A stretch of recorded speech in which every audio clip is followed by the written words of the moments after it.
میری طرف سے تمام دیکھنے اور سننے والوں کو السلام علیکم۔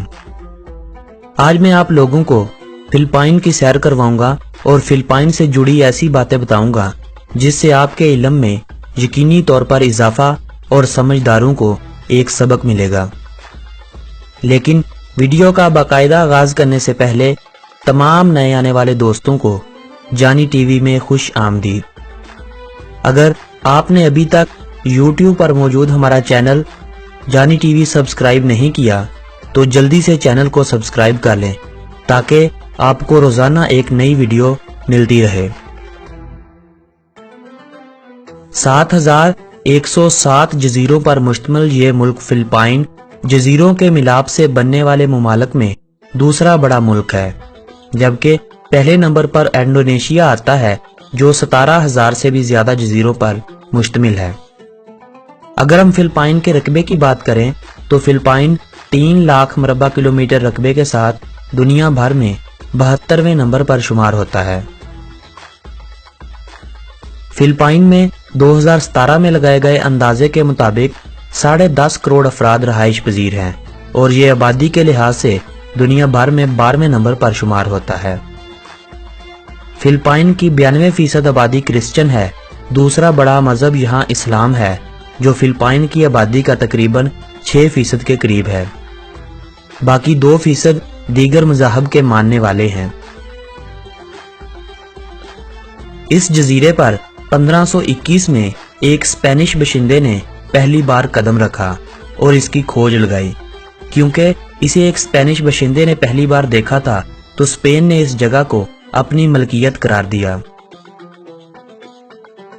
ڈی ولالا بوس اسپین کا ہی ایک باشندہ تھا جس نے کنگ فلپ دوم کے نام سے اس جزیرے کا نام فلپائن رکھا تھا۔ آنے والی 3 صدیوں تک فلپائن کو اسپینش کی ایک کالونی کے طور پر اسپین کے قبضہ میں رکھا گیا۔ 1898 میں امریکہ اور اسپین کے درمیان ہونے والی جنگ کے نتیجے میں امریکہ نے فلپائن کو اپنے قبضے میں لے لیا۔ دوسری جنگ عظیم کے شروع میں جاپان نے فلپائن پر چڑھائی شروع کر دی اور بیشتر حصوں پر اپنا قبضہ جما لیا، جسے امریکن فوج نے 1944 میں دوبارہ آزاد کروا لیا۔ آزادی کی آواز تو پچھلی 2 دہائیوں سے بلند تھی، مگر جاپان سے دوبارہ امریکہ کے قبضہ کے بعد اس آواز نے زور پکڑا اور 4 جولائی 1946 کو فلپائن کے لوگوں نے اپنے آپ کو ایک آزاد ملک کا شہری ہونے کا اعزاز دلوایا۔ فلپائن جنوبی ایشیا میں موجود سب سے پہلا آزادی پانے والا ملک ہے۔ 1947 میں فلپائن نے امریکہ سے ہونے والے 99 سالہ معاہدے کے تحت امریکہ کو فلپائن میں 23 فوجی ہوائی اڈے قائم کرنے کی اجازت دی، جو امریکہ نے آنے والے وقتوں میں کسی بھی جنگ میں استعمال کی خاطر اپنے لیے محفوظ کر لیے۔ فلپائن کے بارے میں اگر دلچسپ حقائق کی بات کی جائے تو منیلا شہر فلپائن کا دارالحکومت ہے۔ 38.5 مربع کلومیٹر رقبے پر پھیلا ہوا یہ شہر اپنے اندر تقریباً 17 لاکھ افراد کو سموئے ہوئے ہے۔ یہ شہر دنیا کے گنجان آبادی والے شہروں میں شمار ہوتا ہے۔ فلپینو اور انگریزی فلپائن کی قومی زبانیں ہیں۔ فلپائن پر کئی قوموں کا رنگ چڑھا ہوا ہے جن میں اسپینش، امریکی، چینی اور ملیشین قابل ذکر ہیں۔ یہی وجہ ہے کہ فلپائن میں مختلف قوموں اور قبیلوں کی موجودگی سے بولی جانے والی زبانوں کی تعداد 184 سے بھی زیادہ ہے۔ فلپائنی پیسو فلپائن میں چلنے والی کرنسی کو کہا جاتا ہے۔ ایک فلپائنی پیسو پاکستانی 2.10 روپوں کے برابر ہے۔ فلپائن کا کالنگ کوڈ +63 ہے۔ فلپائن وقت کے لحاظ سے پاکستان سے 3 گھنٹے آگے ہے۔ فلپائن میں تعلیم کی شرح 96% کے قریب ہے، جبکہ فلپائن میں 607 سرکاری اور 1573 پرائیویٹ تعلیمی ادارے کام کر رہے ہیں۔ فلپائن میں بچے کو 6 سال کی عمر میں اسکول بھیجا جاتا ہے۔ مسلمانوں، چینیوں اور کرسچن کے تمام مذہبی تہوار پر فلپائن کے اسکولوں میں چھٹی ہوتی ہے۔